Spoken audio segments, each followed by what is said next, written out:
Good afternoon students.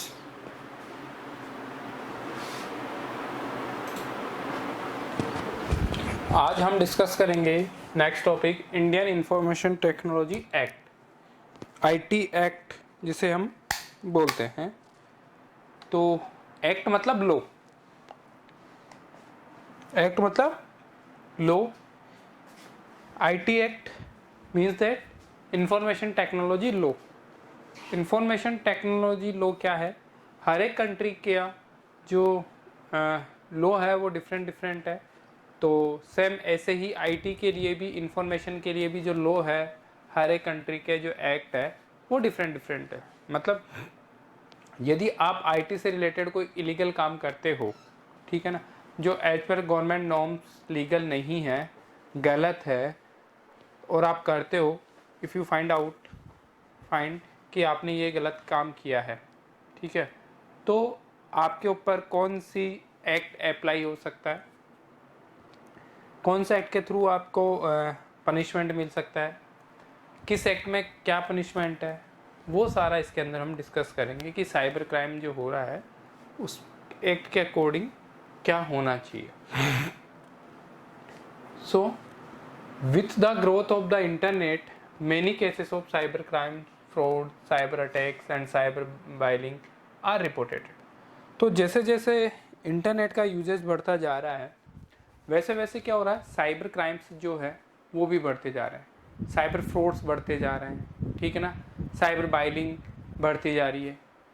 ये बहुत सारी चीज़ें जो फ्रॉडिंग है उसके केस आप रोज़ देखते हैं कि हमारा एक छोटा सा टाउन जो राजस्थान है, तो उसमें भी कितने फ्रॉड होते हैं रोज़ के, जो आपके शायद नज़र में भी नहीं आते हैं, ठीक है।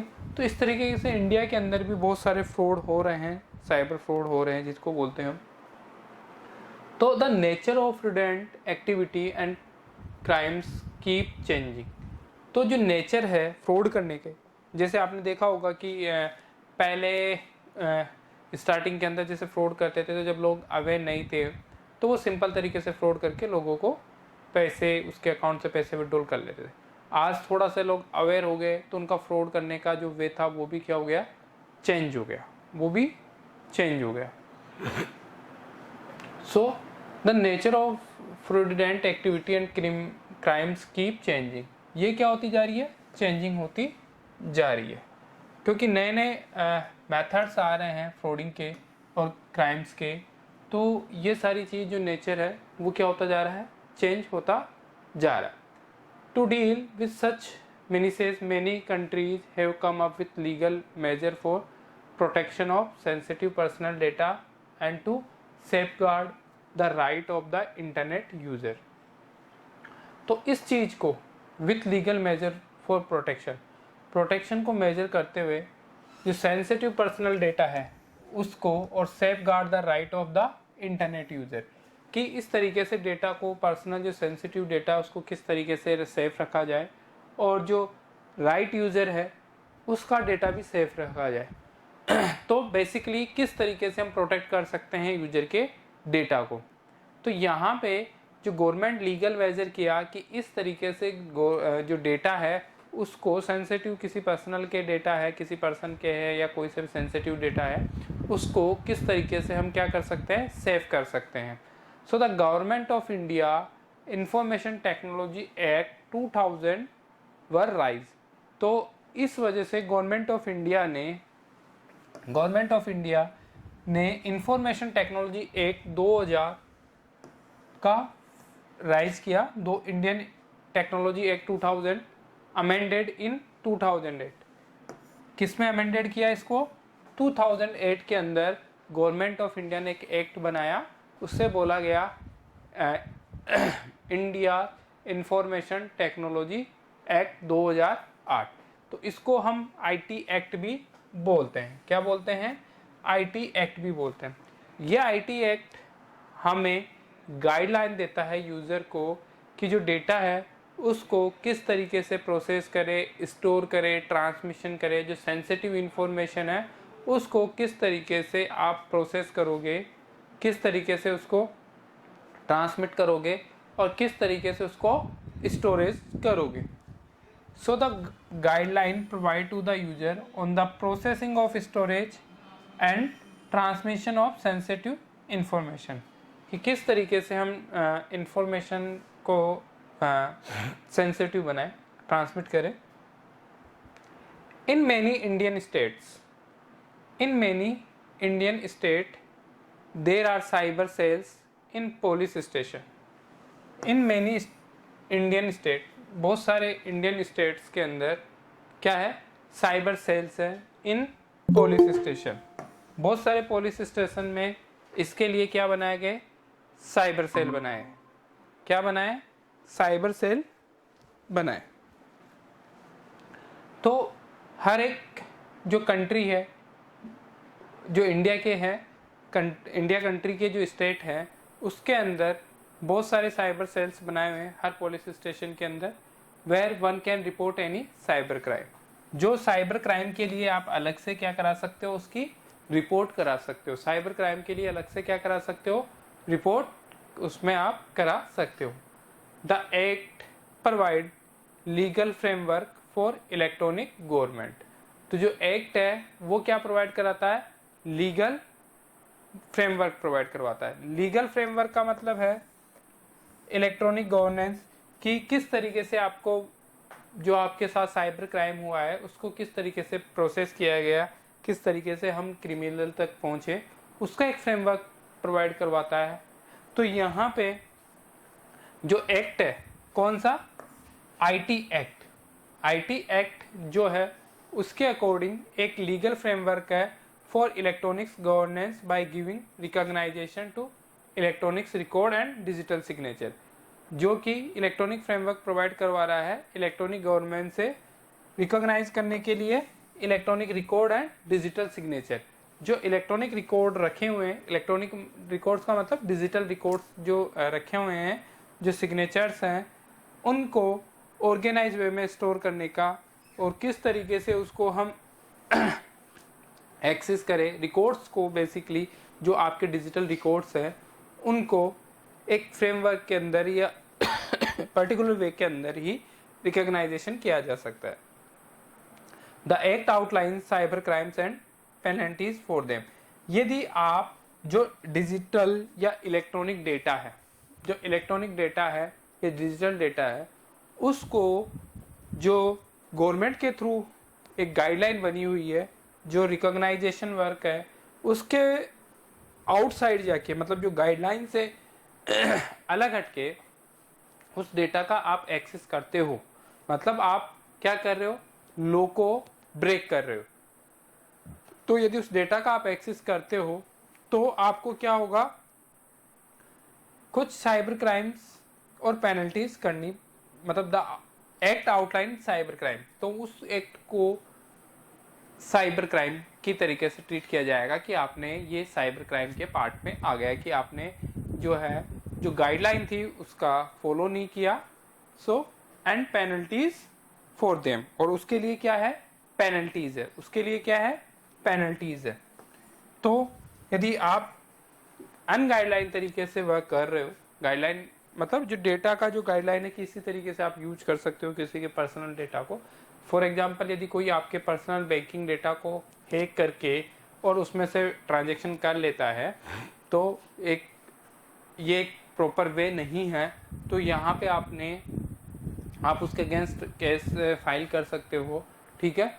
और उसने एक साइबर क्राइम किया है तो उसके अगेंस्ट क्या किया जा सकता है, उसको पेनल्टी की जा सकती है और उसके साइबर एक्ट उस पर लगाया जा सकता है। Cyber appellate tribunal has been established to resolve dispute arising for cyber crime.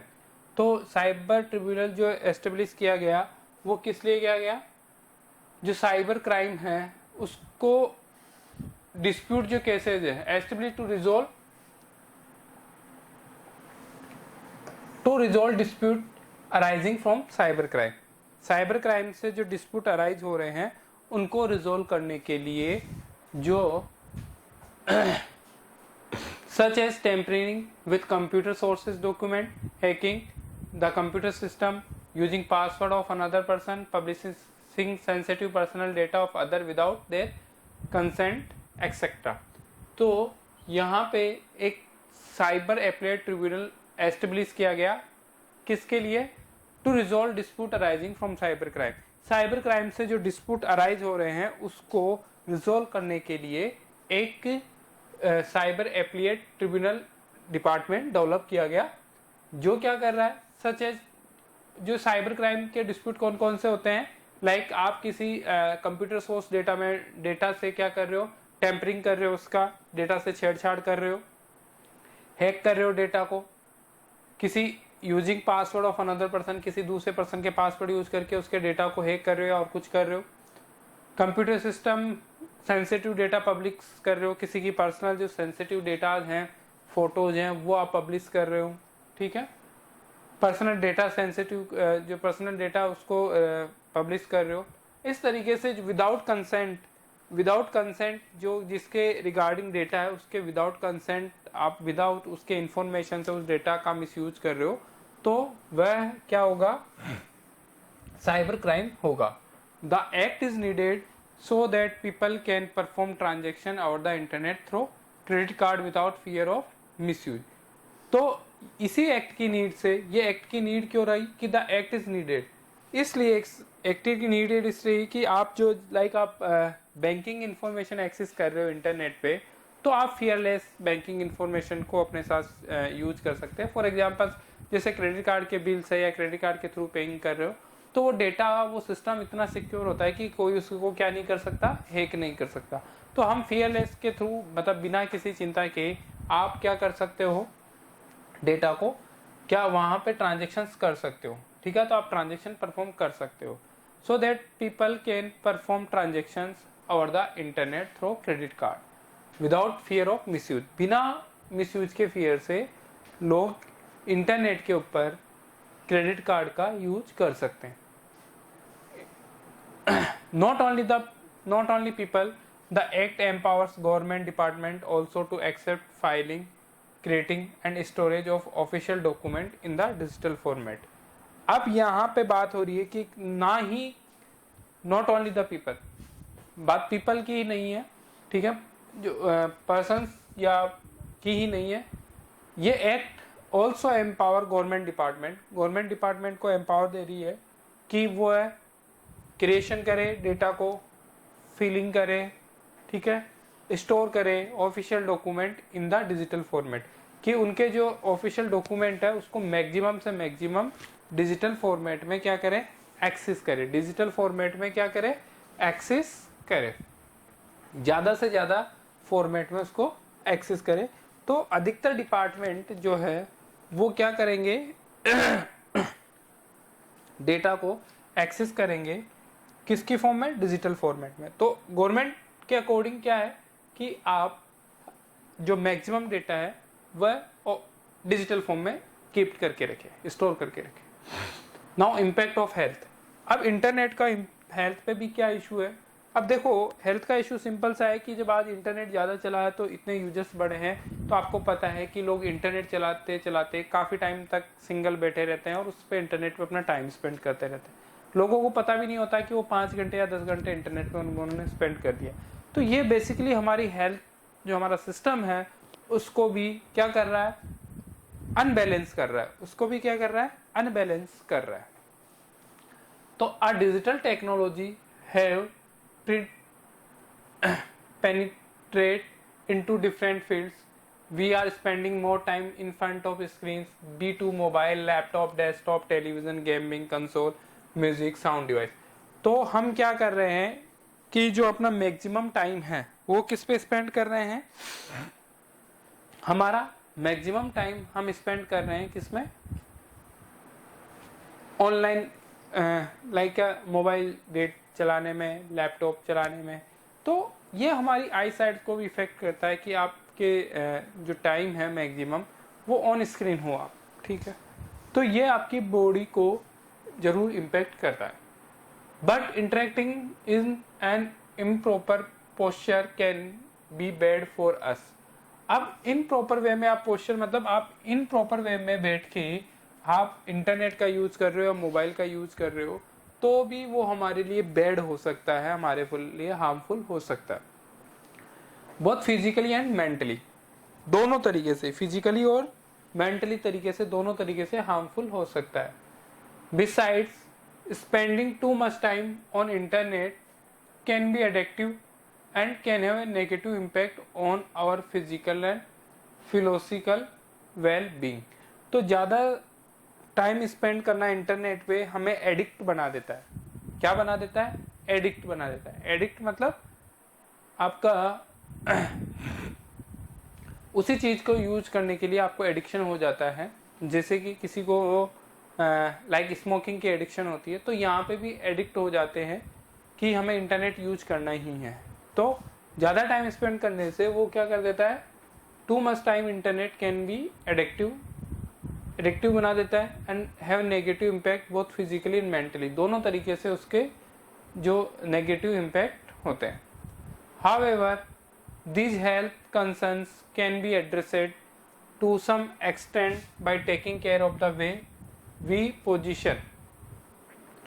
जो these health concerns, जो ये health concerns हैं, can be addressed to some extent by taking care of the way we position। ये किसकी वजह से होते हैं? जब हम इंटरनेट को चला रहे हैं, मतलब हम सिस्टम का यूज कर रहे हैं या पीसी का यूज कर रहे हैं, वो एक गलत वे के अंदर बैठ उसको एक taking care of way of we position, जो पोजीशन है वो सही नहीं है और उस वे में हम उसको एक्सेस कर रहे हैं, तो ये हमारे लिए हार्मफुल होता है। Such devices and the way we position our posture. Ergonomics is a branch of science that deal with the designing or arranging workplace, including the furniture, equipments and systems so that it become safe and comfortable for the user। तो एरोगोनोमिक्स एक branch है science की जो किससे deal करती है? Deal with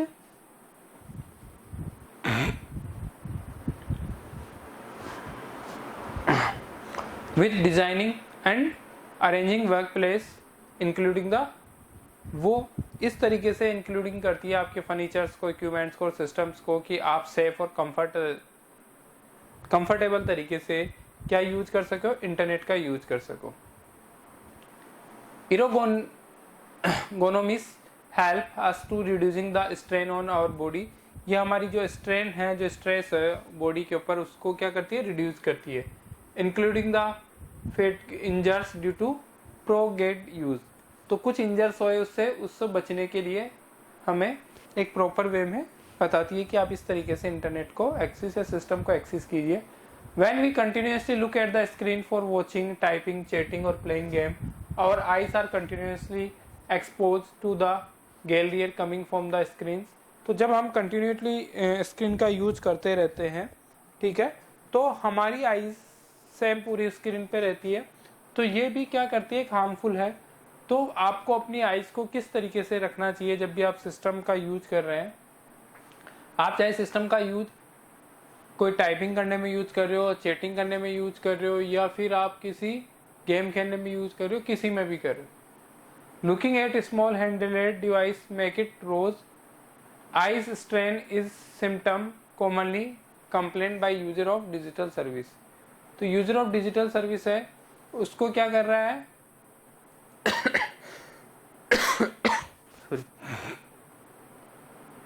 looking at small handheld device make it rose.